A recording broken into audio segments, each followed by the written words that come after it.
Hi guys! Welcome back sa aking YouTube channel. So, ang gagawin natin ngayon ay kung paano i-display at i-undisplay ang iyong subscriber count or yung number ng inyong mga subscribers. So, una, punta lang po kayo dito sa Chrome. Ito po ang Chrome. Kung wala po kayong Chrome, download nyo na lang. Pero imposible naman na wala po tayong Chrome sa ating mga cellphone. Diba po? Tapos po, if nyo po ang inyong cellphone into phone rotation. So, naset ko na po. Ito po. Wait lang po. Naset ko na ito. Tapos po, i-desktop site nyo po to. Click nyo lang tong 3 dots. Tapos click nyo ang desktop site. So guys, reminder lang ha, kapag nasa desktop na po kayo or sa isang laptop or sa computer man, saan naman, hindi nyo na kailangang i-click ang desktop site kasi nasa desktop na kayo. And yeah, tapos search nyo is studio.youtube.com.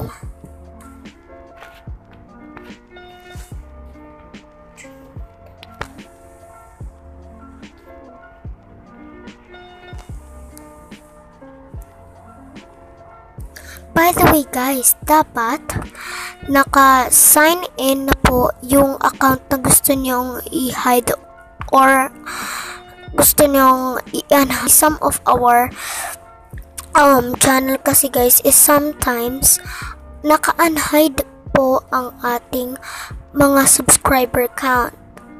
And so yeah. So click nyo lang tong settings na to sa baba.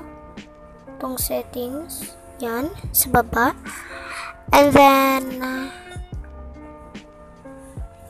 upload default siguro. Ay, not upload default. Channel pala po guys. Sorry guys, hindi ko na naalala kasi guys. And then go to advanced settings. Tapos scroll down mo lang. Tapos makikita mo tong subscriber count. Nakasabi dito ang display the number of the people subscribed to my channel. So, pag ayaw mo naman, wag mo i-click tong box. And then, kung gusto mo ipakita ang subscriber count mo, just click it. And then, dito, advertisements.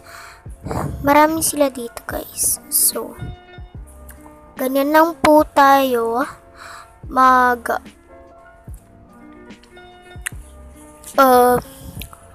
may pakita ang ating subscriber count at i-hide ito. I-hide ito. So, thank you for watching po. Please subscribe, like, share, and click the notification bell para updated po kayo sa aking mga upcoming videos. So, bye po!